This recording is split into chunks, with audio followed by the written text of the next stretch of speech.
So I'd like to introduce Paul Ehrlich and Sen Huang. They are researchers here at PNNL who have done a demonstration of hardware in the loop with simulation demonstration here at the lab, and I thank them for presenting their research here. So with that, Paul, you want to take it away? Thanks, Jeremy. Jeremy, do you have the presentation? Can you present it? Let's see. Did you send me? I did. Let's see.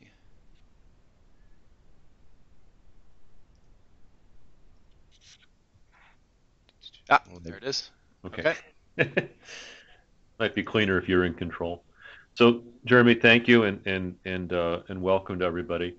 What Sen and I are going to talk a little bit about is a project that's going on at PNNL that is a what we call an LDRD. It's an initiative going on within the lab, basically using our own internal funding, focused on the control of complex systems. And it's a large multi-year project, a lot of things going on as part of it. But the short story about this project is there's three different areas of focus. We're focusing on controls, and we have one area that's focusing on theory, one area that's focusing on tools, and a third one that's focusing on test beds. Um, Once a year, we do a face-to-face meeting with an advisory panel, and there's a whole bunch of things that go on in preparation for that. But one of the things that we do for this advisory panel is to do a series of demonstrations. And this was a demonstration that we did from this project for this panel, showing how we used things from our theory area, our tools area, and our test beds. And this project deals with a lot of co-simulation, and then it also deals with fairly extensive use of Voltron, um, both in the co-simulation as well as in the hardware in the loop. So I'm going to present a little bit of background on this, and then Sen, who's one of the lead researchers on this, is going to present the technical details. So, Jeremy, if we can go to that next slide. So the concept of this demonstration was to look at a situation where we had some changes to the distribution network on an electrical grid, more and more use of distributed energy resources on that, and the end result of that being variation on the distribution network of not just capacity, but also seeing that reflected in changes to voltage and frequency. And controlling voltage and frequency is a real challenge. Ideally, if you're doing it with dispatchable resources like a traditional generating plant, you can change the output voltage or frequency. But it gets to be a little bit tougher when we're dealing with a lot of renewables, which are not necessarily dispatchable and are kind of controlling on their own. There's a lot of different ways to fix this problem, and there's a lot of research work going on to fix this problem, including use of smart inverters and batteries and other technologies. But one potential solution to the problem is to go back to the end load, look at actually the loads itself, which is generally buildings in about 70% of the cases, and change the loading that the building is doing in a really rapid manner that would allow us to compensate for an under frequency or an over frequency that would exist on the grid. So that's the premise of this project. We go to the next slide, or rather this demonstration. Um, so the solution that we used here is we went to the project team and looked at a number of the different efforts that were going on. And as I said, we have kind of these three areas. The first one, which we call focus area one, is the theory. So our researchers used theory in things that they were doing to model the single building cooperative control of airflow, and then multiple building market-based coordination. So we had various different theoretical efforts that were going on here, and Sen will explain that in some more detail. We went and looked at some of the tools that we'd built. So we had built a co-simulation platform, which allowed us to simulate the building using Energy Plus, and then we came in and did additional simulations using Modelica, so that we could actually simulate what we thought the building should be doing in real time, and then actually compare it against the actual building. And then finally, we brought this back together using Voltron and some tools we have called the Experimental Management System, or XMS, to use this in a real test lab that we have on the campus at PNNL. So what we did here is actually bring together the theory and the reality and kind of melded it all together. So Jeremy, let's go to that next slide. So the premise that Jane Mee had when he started this was that we should be able to go in and use modeling to characterize not just the loading, but the capacity flexibility of commercial buildings. And the goal we had here was to control the flexibility in that building, to change that consumption based on a dispatch signal that we would get in from the grid, and then that would allow us to control, to help impact both voltage and frequency on the distribution network. The key issue here, though, was that we wanted to make sure that we didn't impact the performance of the building occupant. So we wanted to change the load of the building without making people uncomfortable. So we go to the next slide. So the system we're looking at here is the kind of system we would have in a medium to large size commercial building. It's a multiple zone variable air volume system. So what the concept that Jin Mee had here was to come through and vary the airflow in the individual zones based on his model and based on his assumptions about comfort. And then that should immediately be able to come in and impact the energy use from the fan. So that energy use from the fan is our resource that we're trying to impact by impacting the comfort. So with that, I'd like to introduce Sen, who's going to talk about how we went about doing this project. Sen?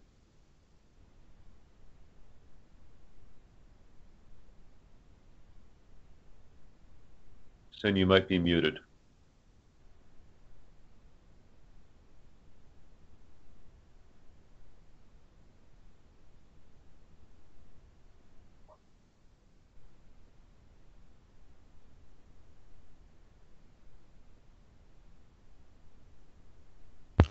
Can you hear me now?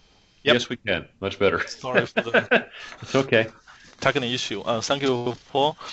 And in the following slides, I will first give a brief introduction about the algorithm Jin Mee developed, and then we will put more content to discuss how we actually implement the algorithm and how we do the code simulation with Watson and other tool.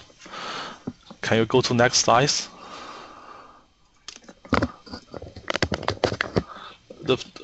So we will first go to the algorithm development part.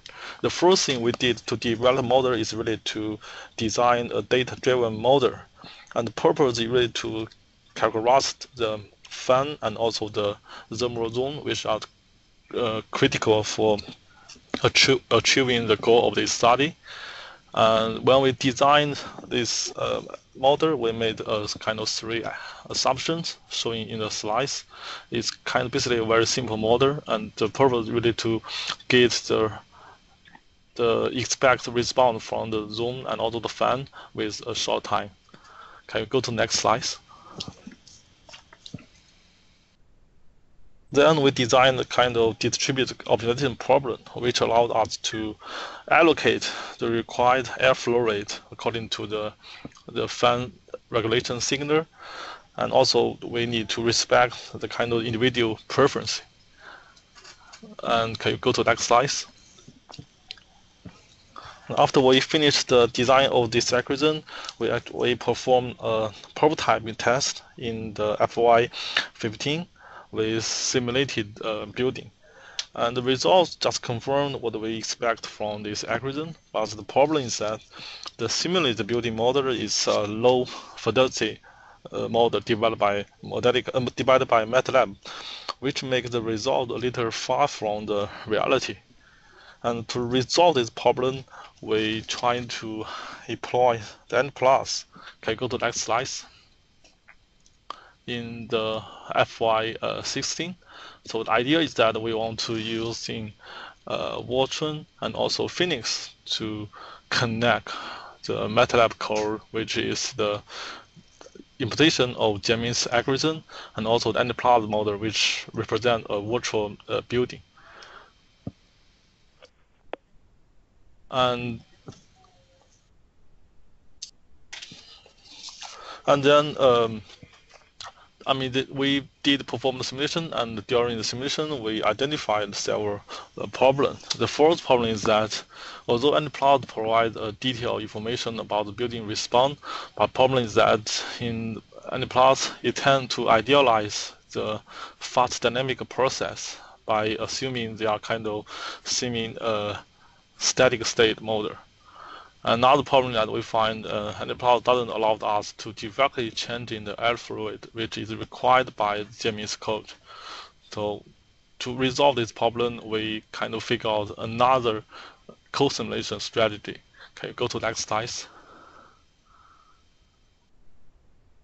And the idea is really that we're trying to using a co-simulation between Modelica and nplot to replace the previous nplot alone simulation. And we also use Watron to connect the co-simulation strategy with the MATLAB code. Okay, go to next slide. And in this co-simulation, we kind of use Modelica to build a dynamic model for the HVAC part, and we still use nplot to kind of model the amyloid part to give out a kind of frequently update of the building load with given condition from the HVAC part. And by using this co-simulation, actually we can enjoy kind of three benefits. The first two benefits really from the Modelica part.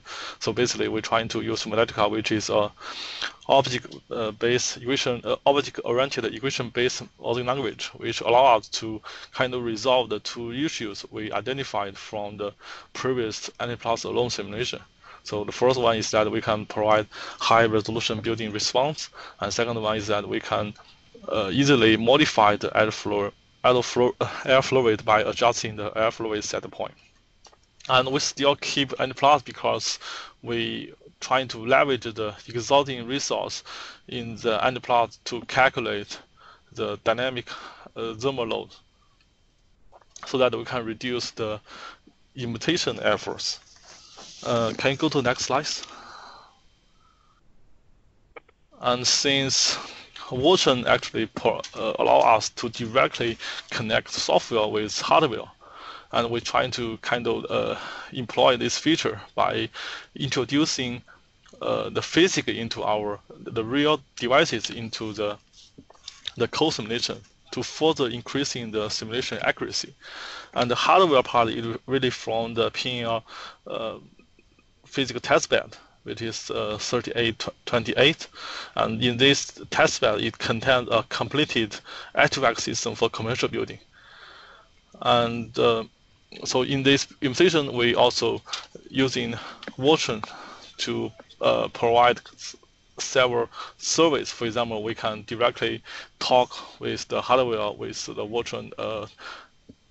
Watron master driver, and also we can kind of leverage what we have from the CCSI LDRD project. Some resource, for example, the co-simulation we built for the connection between Modelica and also Watron. Can you go to the next slide?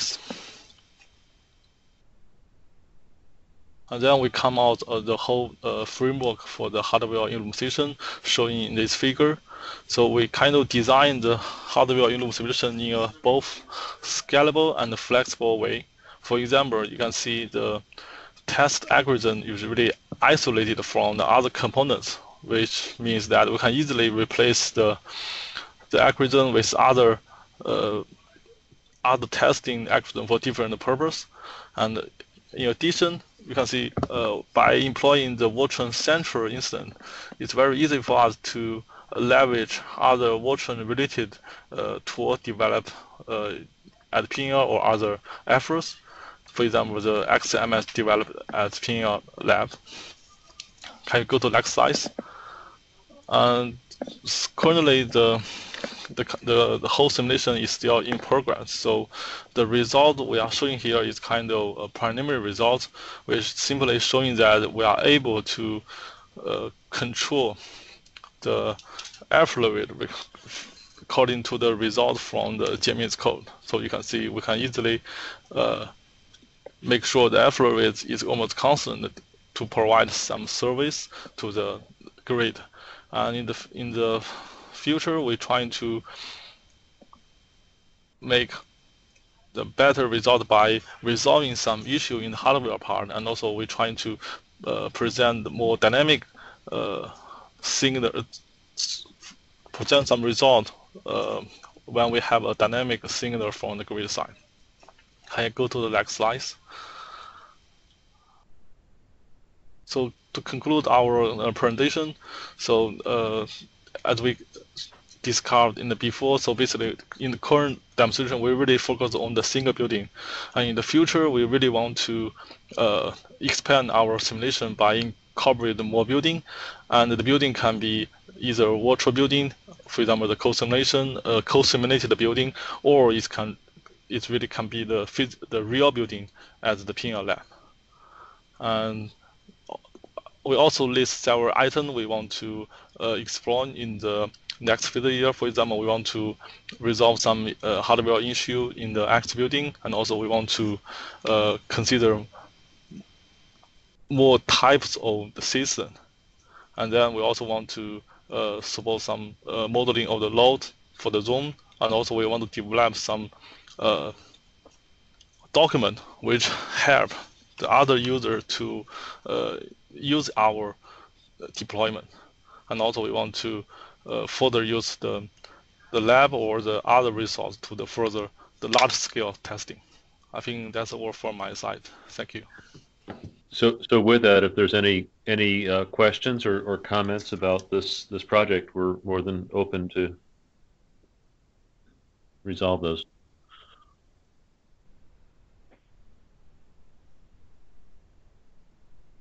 Any questions, comments? If you'd want to follow up over email, Paul, do you want to throw your email in the chat window maybe? Yeah, I can do that. This goes out to all, right? Yeah. Just be able to spell. And then, yeah, there's a question in the chat window. What is the sample rate in your BAS? And if so, go ahead. So let me start with that. So what the team did here on the BAS is that we changed the what we're doing is actually writing to the flow set point of the VAV box, and I believe, Sen, that you were going in once a minute and rewriting that value.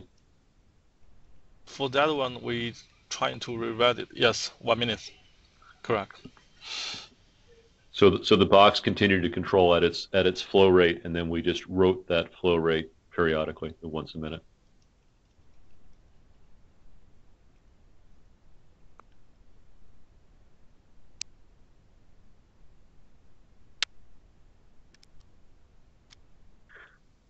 Let's see, got some more typing. Oh, 2 more people are typing. Here we go.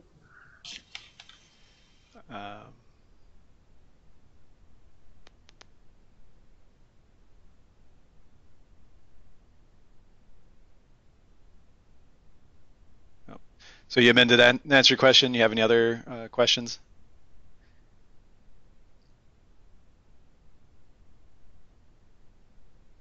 Take that as a nope. Okay. All right. All right. Jeremy, thanks for inviting us. I think we're going to drop off here. Yep. Yeah. Thanks for presenting. Yeah. Feel free to follow up if there's any more questions for our team. Will do. Thanks. Thank you. All right. Any questions or topics that other people want to raise, other research they want to talk about? That was the only item on our agenda for today. So we'll just make the rest of the time open time.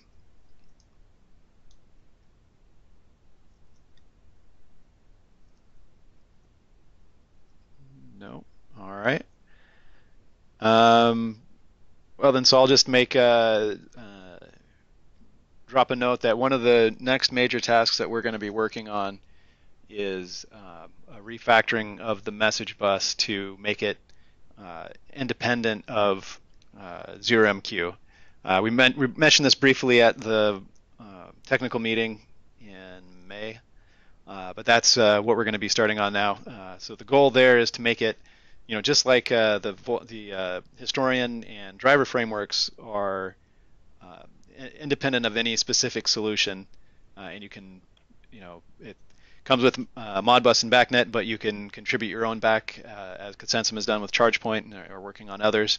We want to do that with the message bus as well. So right now it's 0MQ, but in the future the goal is to make it so that you can use MQTT or ActiveMQ, RabbitMQ, whatever you want to put in there, with the caveat that there's going to need to be a compatibility requirement so that whatever message bus you're using, you still want the Voltrons to be able to interact with each other, so that you don't basically divide up the ecosystem into different different subsets with different message buses. So that's something that's just starting, and we're going to be putting together a white paper which we'll share out with the community when we're done with that, and look forward to hearing comments and suggestions from everybody.